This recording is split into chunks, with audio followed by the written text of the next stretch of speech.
We're going to move right along to try and pack as much into this final session. I am going to introduce the fire chief of the town of High Level. This is titled Building the Plane as We Fly It, Wildland Urban Interface in Alberta. We have heard a lot about this today. It's my real pleasure to welcome up to the podium here the fire chief for the town of High Level, Rodney Schmidt. Rodney, hello. Thanks for coming. Thanks. I want to say thank you for inviting me up to the NWT Association of Communities, for inviting me up from High Level, and also want to thank Travis and a couple of the other guys who pumping me up all day, so I've got some high expectations for this presentation. So I got about 30 minutes. I've already warned them that it might be a little bit longer, but I'm trying to get through as much as I can. And I know people want to hear about the Wildland Urban Interface program in Alberta, because we've talked about it, and we know it was an honor for us to come and assist the NWT in 2023, and we've done it a couple other times previous to that, mostly in the Fort Smith area. But I am going to talk about the program, but it's more about how we got there. What this presentation in, because I think that's actually more relevant to where the NWT is today in trying to get a WUI program going. So WUI, Wildland Urban Interface, WUI as they call it in the States. We can't pronounce that 10 times really fast, so we just say WUI. So really, again, it's where the wildland or the forest fuels meet communities. And there's several ways. That's either it's a direct line, what we call interface, or a mixed type atmosphere where we have, your houses mixed right into the forest fuels, where you've got houses cut out of the forest. Or, when we talk about WUI, there's also another form of that, which is called an occluded wildland urban interface. If you think about Central Park in downtown New York, that's a wildland urban interface zone surrounded by a city. It's a forest surrounded by a city. So there's three different types of wildland urban interface environments that we can work in, but primarily we work in the interface and in the intermix, which is the two different fuels. So what I'm going to talk about today is where we were 10 years ago, and what did we figure out after a few events that you'll probably know of. Where are we now? What did we learn? And I'm going to share some personal thoughts on just wildland urban interface on myself. So a little bit more background, as Travis had mentioned, a couple other people. I'm a structure protection specialist. I'm the fire chief and director of emergency services for the town of High Level. I've been with that fire service since I was 18 years old, so I've been in the fire service for 35 years. You can do the math, or 36 years coming up in June. 25 of that I've been the chief, and 23 of that in a full-time capacity in High Level, all in High Level. So I've got a great affinity for the North. It's my home. And we've had a really rough few years in the North. We've been under fire attack really for about 3 years in the High Level region. And we hosted about 20,000 evacuees, or processed 20,000 evacuees in 2023 in our community. And we hosted, housed 6,000 evacuees in High Level for a town of 4,000 people over the course of the summer. And myself, I was deployed 83 days as a structure protection specialist in 2023. So including 14 of them in Hay River.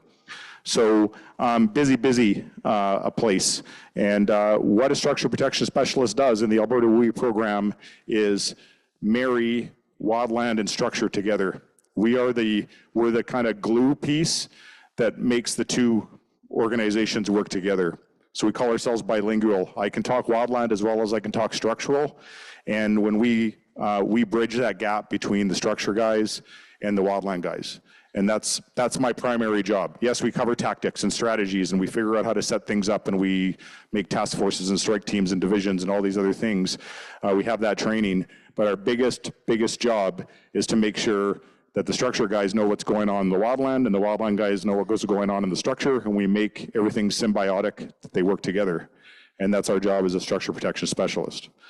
So I titled my presentation, Building the Plane as We Fly It. And what do you mean? And really, what I mean by that is Alberta realized that we needed a program. But in the meantime, the typical government way of doing a program is, okay, we're going to have a committee, and then we're going to get together and we're going to build standards, and then we're going to build a course, and then we're going to train people, and then we're going to get equipment, and then we're going to come up with a response plan, and meanwhile, we're burning down communities. So we needed to do it at the same time. So what we did is we tried to pull it all together. And really, there was a couple catalysts to that. And the first one, and that's what I mean by building the plane as we fly it. 2011, flat top complex, Slave Lake. It's a picture of Slave Lake. It's a very fuzzy picture of Slave Lake, but it's a picture of Slave Lake where we lost a third of that community in about 6 hours. 100K winds, fire had been coming at them for a couple of days. They were fighting fire and fighting fire and fighting fire, and they called help once they got the fire into the community. It's too late. There's a lot of lessons learned out of Slave Lake. It was pretty much Alberta's first major wildland urban interface fire. We had some in previous years, like in Chisholm in 2003 and some others early on in the 1900s, but this was the first big one. And the Flat Top Complex report basically, when it goes into wildland urban interface, said, the Fire Commissioner's Office in Alberta needs to come up with a program. That's what it said. And out of that, Slave Lake actually started the first wildland urban interface team in the province out of recovery money. They actually funded a full-time team of 4 people.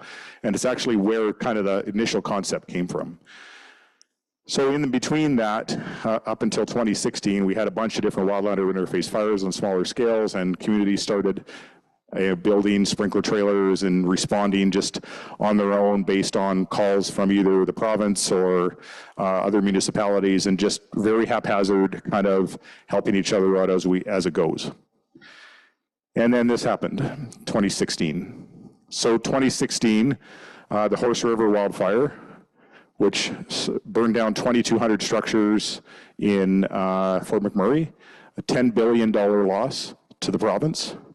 So remember the old ounce of prevention is worth a pound of cure? So what's 10 billion pounds versus, like, do the math. So we said, we can't do this again. We're not going to stop everything, but we need to do something. And this, I got 2 quotes out of the Horse River wildfire review report done by MNP. Direct agencies and services involved in wildfire suppression in relation to the WUI to establish an SOP for implementation of processes following the model provided by ICS Canada for future incidents like the Horse River wildfire. Really, that recommendation means that we got to work together and we got to follow ICS. Because what was happening in the Horse River wildfire is the municipality was doing one thing and wildfire was doing the other thing. We were working at similar results, but we weren't working in unison.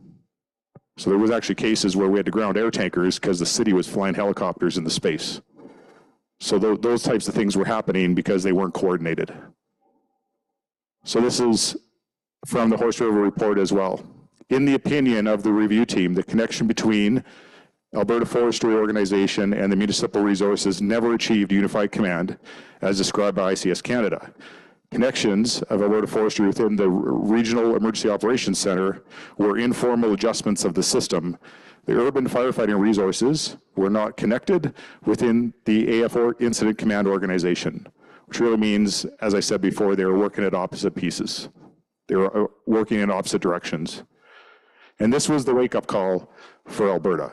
We just lost $10 billion worth of infrastructure. We evacuated a city of 80,000 people for several weeks, and we had a haphazard response. This is a picture of the firefighters resting.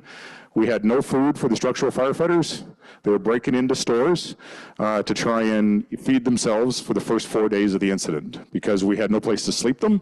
We had no place to feed them. They just showed up. There was just a call. Whoever can come help, help. And we said, we can't do this again. And the biggest voice of reason was Slave Lake. They said, we did it again, and we can't do this again. So they were the catalyst for the program. So what did we figure out? The first thing we figured out is wildland urban interface is not going away. We've responded to more wildland urban interface incidents in Alberta in the last 10 years than we did in the previous 100. So put that into perspective. It's only getting worse, and that's whether that's forest changing, climate changing, or more also likely we're building more and more and more into the forest. This problem is not going away. So here's the things we did figure out. We needed to bring everyone together in the same room, just like what we're doing today, to have that talk. And we need to coexist in the same space. So no longer can we operate where the muni is doing one thing, the municipality is doing one thing, and wildfire is doing another thing. We have to be in the same space, and we have to operate with the same objectives. And it's more than just fighting the fire. It's easy to say for one organization, well, the fire is ours and the community is yours. That's not the case, because the fire is affecting the community, and actually the community is affecting the fire. So we need to do it together. So we got in a room and we tried to figure it out. And the other thing we realized is there's many different people and many different organizations with skin in the game, and not everybody has capacity. So you take a small municipality or a small community of 200 people, they're not going to have the same capacity to assist with fighting the fire than a municipality of 4,000 people like us, or a municipality of 80,000 people like Fort McMurray. The resources are just not even similar. And you have that here in the NWT. Okay. Add geography into that and it's even a bigger problem. So we have to have a program that works for different types of municipalities. So we looked at what tools do we have. So Alberta already had a couple things going for itself. So we had a pilot program going on called AHIMT, which stands for All Hazards Incident Management Teams. So this is a concept that was built in FEMA in the United States, and Alberta is the only province in the country that has an All Hazards Incident Management Team program. So we have Yellowknife, would be familiar with Canada Task Force 2. They're our Type 2 incident management team. They're actually a heavy overload search and rescue team, but they also developed a Type 2 incident management team. And then in Alberta now we have 5 Type 3 incident management teams that are regional. So we have one in the Northwest, one in the Northeast, one in North Central, one in the South, and one in the East. And they're all made out of municipalities based on agreements. They're supported by the Alberta Emergency Management Agency. They're all trained at all sections in the ICS org chart. So I'm an operations section chief within the Northwest team, and we work for floods, fires, tornadoes, ice storms, whatever. We were even activated to support wildfire operations in 2023, filling boxes there. So we had the pilot going on. The Northwest team was the pilot program, and they shortly after that, they expanded that program to five teams. We already had Wildland Urban Interface Experienced Fire Services that had responded, and Slave Lake was one of them, High Level was another. We had a bunch of other communities that have regularly just responded on their own to help other communities in need. So prior to the WUI program that physically kicked off in 2019, even communities like ourselves at High Level, we responded as far south as Pincher Creek, which is right by the US border, to help Pincher Creek out in 2018. So we already had all these people able to do this stuff. We had past experiences that worked, and we also had past experiences that didn't work. So we figured those out together and tried to understand what programs and what processes will work. And we had a grant. So the province had a $1.6 million grant that was set aside to start a Wildland Urban Interface program. And they actually passed it to the Alberta Fire Chiefs Association because they couldn't decide what to do with it. And before they lost the funding, they gave it as a conditional grant to the Alberta Fire Chiefs Association. So the Alberta Fire Chiefs Association actually started the WUI program on behalf of the province. So those were all the things we had in place. So we knew we had something to start with. And why I bring up the AHIMT is because it's actually part of the system. So I'll explain that later. It's not just about the WUI teams. It's not just about the WUI program.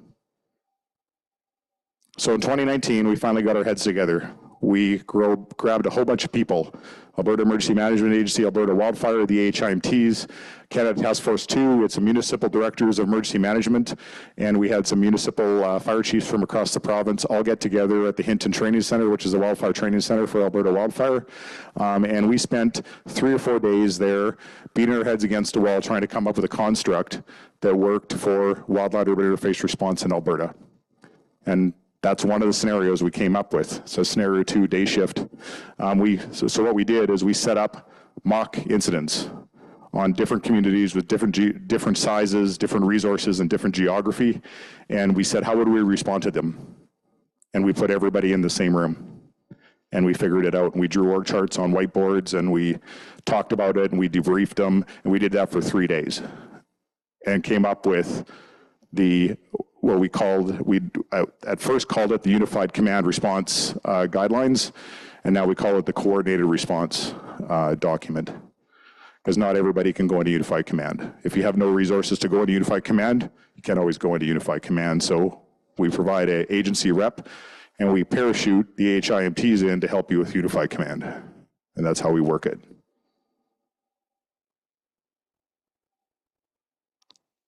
So 3 months after that little get-together, my community became under threat. And I was at this event. So this is the Chuckade Creek wildfire. In 2019, in May, we evacuated our community for 14 days. And we punched everybody out well ahead of the fire. And it just so happened the Type 1 incident management team from forestry that arrived were the same people that were in the Unified Command workshop that we did 3 months before in Hinton. And we all looked at each other and we said, I guess we know what we're doing. We're going to follow the plan we just built 2 months ago or 3 months ago. And we did it. So we pulled it all together. And we went into full Unified Command between the municipality and Alberta Wildfire. We had an HIMT in to help out. We ran everything from a command post inside the town office for the first week, and then until forestry could get their camp up. And then we actually split. So we had the emergency coordination center for, by that time, it was just town staff running, taking care of evacuees that were evacuated, and the rest of the HIMT that were in the operations and logistics and all that stuff were unified with forestry in the forestry facility. And that was the result. It turned out to be one of the most successful incidents in Alberta history in terms of how it was managed, and it was actually reflected in the report. That picture is one of the shifts of the Unified Command Team, and you've got people there from several municipalities as part of the HIMT. You have Alberta Wildfire, you have the RCMP, you have Canada Task Force 2, and you have other wildfire services from other provinces, all in one Unified Command Team doing the job together. So logistics, we had 2 logistics people in the same room. So if a request came in from structure protection for something for the municipality, the muni guy in the logistics team would go, yeah, I got that, I'll make my phone calls, and they would run their thing. But if a request came into logistics for some wildfire stuff, the wildfire guy in the room would go, yeah, I got that one, and we'll take care of this. Or he would say, hey, I've got this for you, you don't need to order it, I've got it right here, I'll ship it over to you. And that's how logistics worked. Operations worked all together. So the operations, we had a deputy operations chief that was the municipality that was running security for policing and wildland urban interface response and so on. And this was my community, and I was the fire chief of that community. Does anybody want to take a guess what my job was? I wish. Because that's the common thought, right? But no, I was expecting that answer. So everybody thinks the fire chief is in charge of an incident because he's the incident commander. I was a branch director about four levels down as a structure protection specialist. Why? Because what's my job as a fire chief? To run my fire crew and to protect my town. Do I need to be worrying about dogs and cats being picked up, or the RCMP making sure they're patrolling, or there's barricades over here, or somebody ran out of juice over here, or we need cookies down this way, or what are the evacuees doing? Because that's what the incident commander does. Like, those problems eventually sometimes filter up to them. That's not my job. My job is to protect the community. So I was the structure protection specialist branch director within working under a forestry operations section chief and a deputy operations section chief that was an AHIMT member that happened to work for the county of Grand Prairie. And what our CAO at the time, we call them CAOs in Alberta, not SAOs, he delegated his authority as a director of emergency management as IC to a qualified incident commander from the All Hazards Incident Management team, which was the fire chief for the county of Grand Prairie. And he ran the incident command for the municipality. And my CAO became the director of emergency management in his actual role, and he worried about the emergency operations center, what our evacuees were doing, and making sure the municipality ran as a municipality. And that was his job. So let the operations guys do operations things, the emergency coordination center guys do emergency coordination things, and let the DEM do DEM things and run the municipality. And that's how we structure it in Alberta. So it's not just about the WUI program, it's about this whole integrated thing, and we now call it the Alberta Incident Management System. And we've developed that over the last 5 years, and you can look it up on Alberta Emergency Management Agency's website. I should say that I'm not here on behalf of the Alberta government. I was supposed to make that clear at the very beginning. I did fail. So I am here as a fire chief from high level. I do work very closely, obviously, with the province and the WUI program, but I'm not officially speaking for them. But this is basically, I've been intimately involved in this since about 2016. All right, so where are we now? So we learned some lessons. We really did learn some lessons on how this should work. It wasn't all roses. We had some major problems. There were some territorial issues. And when I mean territorial, what's the high-level fire chief telling the county fire chief what to do in his area? Well, he's the branch director and he's the structure protection specialist. No, I'm the only specialist in the entire WUI program that's been fired by a minister. So our county went political, went up the food chain to the forestry minister and said, we don't want the high-level fire chief running things on the east side of the county near Lacrete. We want the Lacrete fire chief doing that. But he's not a structure protection specialist. Doesn't matter, it's his area. So halfway through the Chuck Egg fire, we had to split the incident in half and let them run it. And then we spent 5 days teaching them how to run it. So it wasn't all roses. We had a few things, bumps in the road. We have gotten rid of that now, that problem. So Alberta just passed legislation last year, very controversial. I can't remember what the bill number was, but it basically says if you're not following the rules of the province, you're not following the Alberta Incident Management System, or you're working at odds to the incident command team, with the stroke of a pen, the minister for Alberta Emergency Public Safety or the minister from Alberta Forestry can make your municipality not in charge anymore, and the province will take over. So they put that in place because of some issues we found in 2023. Hasn't been used yet. So where are we now? This is what an incident looked like in 2023. Wildfire structure guys all attending the same briefing on a morning in Rainbow Lake, east or west of high level, with resources from both agencies going over objectives together with the same incident action plan and reviewing exactly what we need to do for the day. The structure guys knew what the wildland guys were doing, the wildland guys knew what the structure guys were doing. And we all had shared radio comms, we had everything going on. Alberta has a bunch of other things that are happening as well. We have a provincial radio system, so we can parachute hundreds and hundreds of portable radios in and link to the system, and so communications is rarely an issue in Alberta, so there's a few extra things that happen, but this is what the program looks like now. So where does that go? The WUI program was born in 2019, right after the Chuck Egg Creek fire. So that grant from the province that had the Alberta Fire Chiefs Association funded 2 permanent teams. And these wildland urban interface teams are structural firefighters employed by a municipality, but they're paid for by the province. So they're a grant, that's an annual grant of $500,000 per community to fund 4 full-time positions, and there are requirements for those positions to meet certain qualifications. So they have to be fully qualified structural firefighters, so they have to be NFPA, 1001 level 2 firefighters with pump operations courses, and they have to take the wildland urban interface course, and then they're also cross-trained as type 1 wildfire crew members.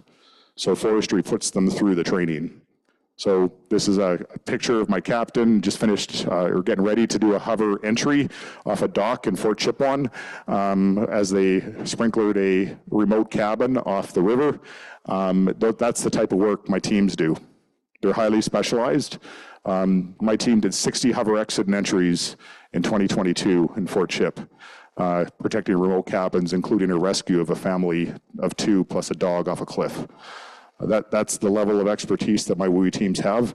And they also come in and do things like what Travis said today, as we go into communities and we help the fire department be successful.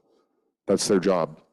We organize them, we give them strategy and tactics, we set things up, or we can work directly for the incident command team doing stuff like remote protection, missions that are little bit out of the ordinary, those types of things. 2025, the province expanded them to 6 teams, so we're just onboarding 4 brand new teams. So we'll have 6 this year, and we're hoping to have 8 by the end of 2025. So it's a big help, but it's not just about the teams, because in Deschutes Creek wildfire, I had 200 firefighters there and 60 fire apparatus, including 16 structure protection trailers. You can't do that with full-time teams. You need the other municipal fire services to work together on that. So we built a training program. So to talk a little bit about this first, though, the program is co-managed. So it's co-managed by the Public Safety Ministry and Alberta Forestry. So we have 2 managers and 2 directors that are directly responsible for the program within the government. They meet regularly cross-government, and it's funded cross-government, like between the 2 departments. And we have a advisory group that's made out of specialists, fire chiefs, and government reps from both departments. And they integrate operations within the municipal wildland urban interface specialists. Our job is to integrate those municipalities into the incident management team. I already talked about AHIMT supporting, and then the training program to train fire services. So we have 4 courses right now that are built. We have the WUI crew members course, which is a 2.5-day program that covers everything on structure protection, from site prep, triage, wildfire safety, engine operations, sprinkler operations, how to run pumps, how to get yourself out of trouble, and how to actually act on a deployment, how to prepare for deployments, all those types of things. And then we have a crew boss course, a strike team task force leader course, and a division group supervisor course, all in Alberta. And this winter, we met in Hinton with BC Wildfire, and we're now working towards harmonizing the 2 provinces so we can work cross-border. And we're hoping that this program will become the CIFC standard within the next 5 years. I'm trying to get through as fast as I can. So these are the vision of the Alberta WUI program. This is right from Alberta's slide set. The seamless integration of municipal fire and wildland fire supported by industry capability in the conduct of preparedness and response operations in the wildland and wildland urban interface environments. That's our vision. That's actually a picture of Hay River, the side of the road. And our end state is, this is where our program needs to be. This is where we want it to be. It's a comprehensive developmental system for structural firefighters to ensure safe operations in the wildland and WUI environments, encompassing individual certification at various developmental levels. We will become a standardized, recognized, and common skill set amongst all Alberta municipal fire departments. So we have trained about 2,000 structural firefighters in Alberta on WUI crew members since the start of the program in 2019. We had to build the curriculum first, so we didn't actually start teaching until 2020, then COVID hit. So most of those ones were done in the last 3 years. So how did we do it? We started with the 2 teams, and we built capacity from there. We built the training program. We ran out pilots, we tested it, we refined it, and then we built more training programs. And we test them, refine them, build another one. And we've been doing that with the teams. That's what they do in the off season. They build curriculum. So all of my team members are 1041 level 1 and level 2 fire service instructors as well. So that's their job, is to build curriculum. And so they do that. So we tested the model, we have annual review meetings, and we do all of that while responding to wildfires every year. So in 2023, we validated our program. That's a picture of the fire landscape in Alberta in May of 2023, or June of 2023. We had multiple communities evacuated, and that really tested the program. And it validated the system. We found the weaknesses, and the biggest thing that came out is we need to accelerate training. And hence why in 2025, we're adding 4 more teams because of the primary trainers of the program. My team's already been out for 3 straight weekends teaching in fire departments across Alberta. So they're in Westlock this weekend. So that's their job, is when we're not responding to fires, they're teaching, and in the winter, they're developing curriculum. So what did we learn? Here's the things we learned about trying to get a program going. First thing we got to do is drop the egos. This is not my job thing doesn't work in the Alberta WE program. We stopped that on day one. We said we can't do it. If you say that's not my job, it's now going to become your job. Because we have to put all the program together and we have to have everybody working in the same room. And we're all here for the same reason. We don't want another community to burn down. And it does happen. I was at Jasper when that thing went up, and sometimes there's nothing you can do. But we're all here for the same reason. We have the same vision.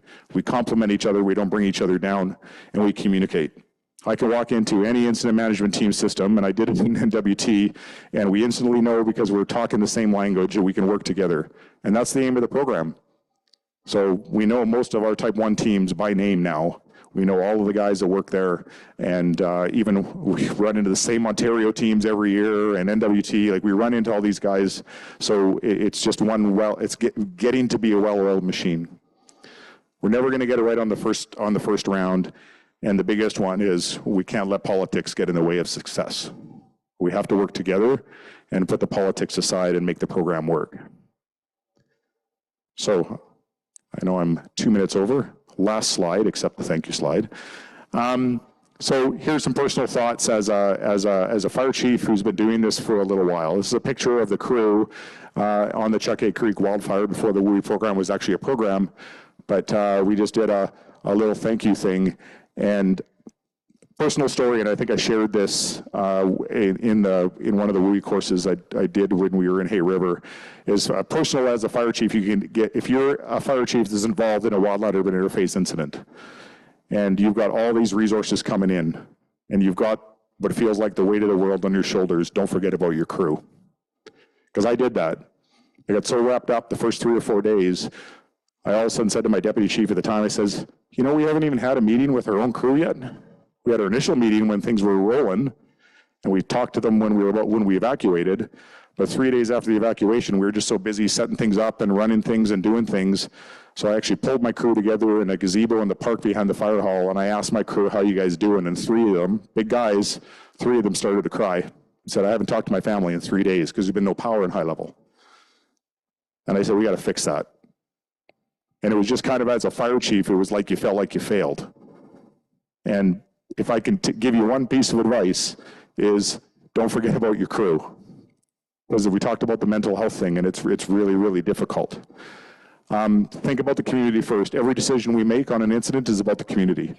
And it has to be about the community, because then otherwise you're making the decisions wrong. You have to make those decisions on what is going to be the best outcome for that community. And sometimes the best outcome for that community means we have to walk away from it for a little bit because, you know, a whole bunch of injured or worse firefighters is not going to help our community. So sometimes you got to know when to walk away. Listen to your guide. If things aren't going right, they're probably not going right. And don't be afraid to ask for help. The faster you get big, the more successful your incident will be. Trying to do it on your own for day after days after days until you're so far deep in a hole you can't pull yourself out usually results in a not a good outcome. Never saw that before. It's the famous words of the F-ban at most of the incidents in the last couple of years. And why is that? Because the fuels are changing. Models are not keeping up with the fuel changes. So Jasper, I was the structure protection specialist in Jasper last summer when the fire impacted the community, and that thing came rolling in there like a freight train at, I don't know if you guys got the wind speeds, but it was somebody said 130K an hour, but I know it was at least 100 because there was parts of the buildings flying down the road before the fire even hit the community. And I just looked at the partner in my truck beside me and I said, we're screwed. And 2 hours later, half the town was on fire. And the fact that we held it at 2 streets, once we had structure ignition, that we actually held it at 2 streets after 6 hours of solid firefighting and zero visibility was a miracle in itself and a testament to those crews that were there that day. They saved that community. And it's only because we got as big as we could, as quick as we could. We only had 46 hours from the fire start till it was sitting in the downtown Jasper. So not an easy feat. And we always hear that. Never expected that. Never saw that before. We're always exceeding models. And when we look at community protection plans and sprinkler plans and all these other plans, they're based on those same models. So don't just go, okay, we've built our perimeter line or we've done our put up our few sprinklers because that's what the plan said, and it said we need to have 2 more fire trucks and we're good. I would take a quote, can't remember the quote, but it's basically in the area, it's Chris Hadfield, a NASA astronaut who we should all know because he's Canadian, always said that NASA always plans for the worst case scenario. So we always plan for the worst case scenario. And that means calling 20 extra fire trucks you don't think you need, call them. Get them up there because you never know when you're going to need them. And we've seen that time after time after time. And finally, aftercare, and the panel talked about this. It really hurts the department. We lost 30% of our fire department after the Chuck A. Creek wildfire. Volunteers, they just said, I'm not doing this anymore, and they quit. Fort McMurray lost 30% of their firefighters, and they're a full-time IAFF department. Over the course of a year or so after the fire, they had a 30% turnover rate. So not every fire department experiences that, but Jasper's going through a similar problem right now because it's just a lot, right? And it goes down to having critical incident stress management people in your incident, making sure that we're debriefing people and checking in on them and making sure they're okay, and then aftercare after the incident. So we have a department psychologist now that's tied to our department. He does a once-a-year visit, checks in with every one of our firefighters, and we have a critical incident stress management team, and we make sure that our firefighters are checked on once a year. And then he gives us our themes and what we need to improve on to make our environment better and all those things. It's really important. It's our best program. It's the best money I spend in my department every year, is to fly up a psychologist for a weekend. So, really nitty-gritty, quick and dirty about the WUI program. I just wanted to say thank you again for allowing me to be up here. It's really an honor to be up here helping you guys out. I hope I put some food for thought in your head. I really wish the NWT the best of luck at getting their program underway. And Alberta's always here to help if you need it. So thank you.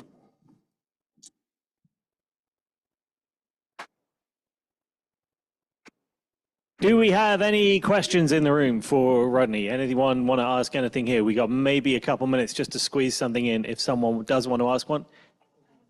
You have a question? Okay, here you go. Here's a microphone.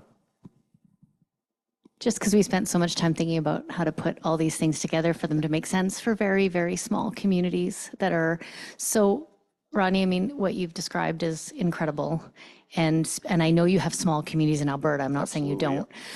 But you've been to Hay River and you know a little bit about the territory. Like, how do you see these steps progressing, or how might you tailor it, understanding how small some of these places are, right? It's maybe a different challenge or a different starting point. Yeah, absolutely. So, and that's why I said it's really not about the program and the teams and all that kind of thing. And I think there's an element to that in the NWT because of the remoteness of some of your communities. You need to have a capability to parachute into these remote communities that have no road access. And literally, when I mean parachute, it might actually be parachute. I have no idea. But you know, you need to get help into them, right? It's unrealistic to send, and I'll just use Fort Good Hope as an example because of their evacuation last year. It's unrealistic to send 20 fire engines into Fort Good Hope. I mean, we don't have any capability to do that. I mean, we might be able to call the U.S. military, maybe they can help us out, but I don't think we have the capability to get those kind of resources. So those programs look different. So, and I think, I'll give you an example, because in 2023, we defended the community of Fox Lake with 5 brush trucks, which are like 1-ton trucks with skid packages in the back. We lost a lot of homes in that community, but that's all we could get there because it was across the river access on a barge, and that's the only thing we could put on the barge. So we had 10 people that we just literally put in there, and we just went house to house to house, and we saved more houses with drip torches than we did with our fire trucks because there was no water. We couldn't sprinkler anything. So it's just different tactics, and you got to think outside the box. So having a dedicated team, whether they work for NWT NWT Fire, or they work for munis, or however you want to structure it, it really doesn't matter. But to have that capability to go in and support those communities directly, I think, is the biggest thing. Time for one last question, if anyone has one in the room.